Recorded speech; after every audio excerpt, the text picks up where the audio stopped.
Hello students, this is Neeraj Gupta. इस video में हम स्टाफिंग प्रोसेस कंप्लीट करेंगे।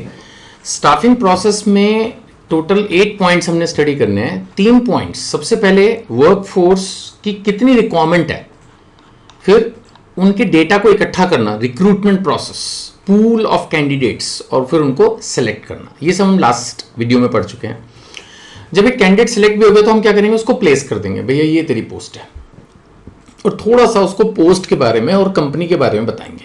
दैट इज ओरिएंटेशन, ठीक है ना। So after selection candidate is assigned a suitable job. Placement refers to assigning specific job. अब office में काम तो 100 होते हैं, ये थोड़ी हम बोलेंगे कि कुछ भी कर ले। उसको स्पेसिफिक एक सीट देनी पड़ेगी, स्पेसिफिक एक काम बताना पड़ेगा, स्पेसिफिक एक टाइम बताना पड़ेगा। अगर सबका ही टाइम सेम है तो उसका भी टाइम सेम है। कई बार कंपनियों में अलग अलग शिफ्टें चलती हैं, तो आप कौन सी शिफ्ट में हो, आप कौन से ऑफिस में हो, कई बार तो ऑफिस भी अलग अलग होते हैं। तो स्पेसिफिक जॉब है ना। देन उसके बाद हम देंगे ओरिएंटेशन। ओरिएंटेशन का क्या मतलब है, introducing new employees to the organisation. एक तरह से उसके डिपार्टमेंट के लोगों से स्पेशली मिलवाना। अब किसी कंपनी में 1000 लोग हैं तो ये तो नहीं हो सकता कि कोई नया कैंडिडेट आएगा तो सब 1000 के 1000 लोगों से उसको मिलवाएंगे, लेकिन जो उसके डिपार्टमेंट के एटलीस्ट उनसे उनको मिलवा दें, भाई ये तेरा बॉस है, ये तेरा जूनियर है। दोनों चीज़ें पॉसिबल है ना। तो उससे वो फेमिलराइज हो जाएगा, मतलब उसको आइडिया लग जाएगा कि ऑर्गेनाइजेशन में कहाँ क्या है, कैफेटेरिया कहाँ है, रेस्ट रूम्स कहाँ हैं, या और भी चीज़ें उसको थोड़ा बहुत बताया जाएगा। That is old orientation process. उसके बाद आ जाएगी training. So this process involves improving the job knowledge. उस बंदे को हम पहले से बेहतर एम्प्लॉय, बेहतर इंसान बनाएंगे ताकि वो काम अपना बेटर, एफिशिएंटली, इफेक्टिवली कर सके। उससे उसकी नॉलेज एंड स्किल्स ये नहीं कि सिर्फ प्रेजेंट जॉब में बढ़ेंगी, उससे वो कल को उसकी कंपिटेंस फॉर करियर ग्रोथ भी बढ़ेगी, है ना। फ्यूचर के लिए वो बढ़ता चला जाएगा, एंड फिर वो नेचुरली ऑर्गेनाइजेशन के लिए ज़्यादा इफेक्टिवली एंड एफिशिएंटली कंट्रीब्यूट भी कर पाएगा। अब इसमें या तो इन हाउस ट्रेनिंग सेंटर हो सकता है। इन हाउस का मतलब कंपनी का खुद का। उसमें जो लोग ट्रेनिंग दे रहे होंगे वो कंपनी के एम्प्लॉयज ही होंगे, उनका काम यही होगा, है ना। बहुत सारे कंपनीज में एक अपना ट्रेनिंग सेंटर होता है, उसमें फिर या तो सभी कैंडिडेट्स को उस जगह पर भेज दिया जाता है, या फिर वो हर ऑफिस जाके अपने एम्प्लॉयज को, जैसे बैंक्स में। अब बैंक्स में तो डेफिनेटली इतने, अब जैसे स्टेट बैंक की बात करें तो एक ही शहर के अंदर, दिल्ली, अगर मैं दिल्ली सिटी की भी बात करूँ तो दिल्ली सिटी में ही पता नहीं, मेरे ख्याल से 100 से ऊपर ब्रांचेस होंगी। अब उनके कैंडिडेट्स को टाइम एंड अगेन अपॉइंटमेंट होना, ट्रांसफर्स होना, फिर उनको ट्रेनिंग्स देना, तो उनका डेफिनेटली एक ट्रेनिंग डिपार्टमेंट होगा। या तो वो बुलाएंगे या ब्रांच जाके उनको ट्रेनिंग देंगे, है ना। या फिर अगर इन हाउस ट्रेनिंग नहीं है छोटी कंपनीज का जैसे, तो they can have some tie up with institutions जो ट्रेनिंग का काम करते हैं, उन लोगों के साथ टाई अप्स किया जा सकता है। इवन जो बहुत बड़े बड़े इन हाउस ट्रेनिंग सेंटर्स होने के बावजूद पर्सनैलिटी डेवलपमेंट पे या किसी लेटेस्ट चेंजेस के ऊपर बाहर से भी समटाइम किसी इंस्टीट्यूशन को इन्वाइट किया जा सकता है फॉर ट्रेनिंग पर्पस। तो इसको ऐसा करने से जो है करियर एडवांसमेंट जो है वो होगी। यानी कि जो बंदा काम कर रहा है आज की तारीख में, वो उसको नॉट ओनली हम अट्रैक्ट करेंगे बाहर से, बल्कि हम रिटेन भी कर पाएंगे। क्योंकि नेचुरली कोई भी कैंडिडेट सोचेगा यार मैं इस कंपनी में लगा रहूंगा तो यहाँ तो ट्रेनिंग होती रहती है, तो मेरी ओवरऑल ग्रोथ हो रही है ना।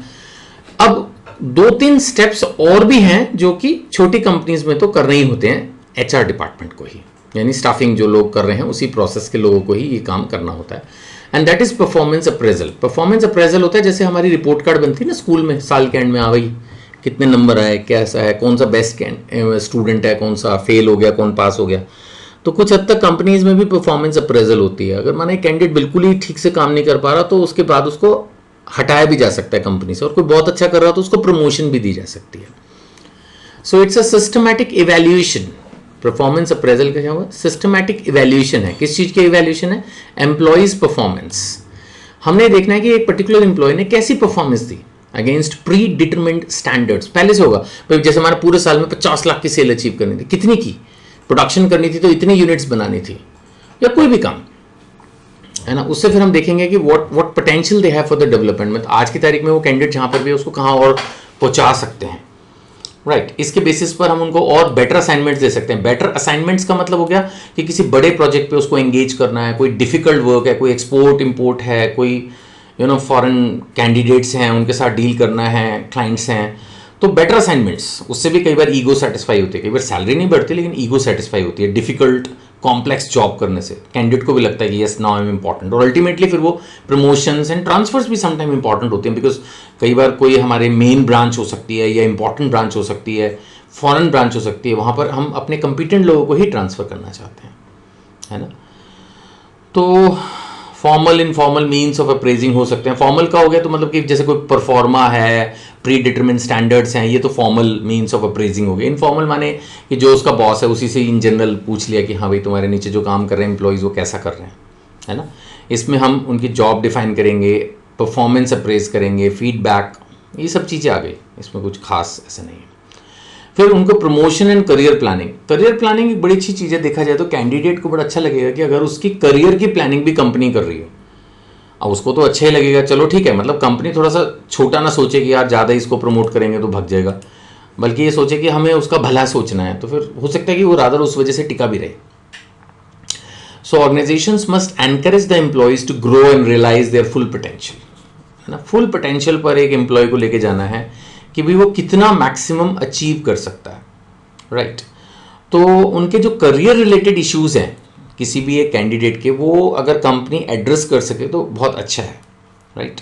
मतलब कि लॉन्ग टर्म में एक एम्प्लॉय कहाँ जा सकता है, क्या कर सकता है, उन सब चीज़ों को देखना बेसिकली, है ना।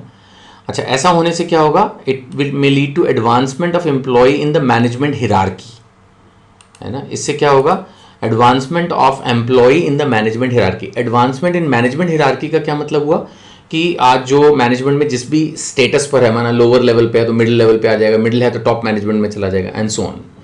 सो अगर उसकी प्रमोशन होगी तो that means greater job responsibilities, more pay, higher status, greater prestige. Prestige होता है कि अब उसकी रिस्पेक्ट ज़्यादा है, उसका एक ऑरा ज़्यादा है, अब लोग ज़्यादा उसको बड़ा मान रहे हैं कि अरे वाह भाई अब तो तुम वाइस प्रेसिडेंट बन गए कंपनी के, या आप चीफ मैनेजर बन गए, या एनीथिंग लाइक दैट।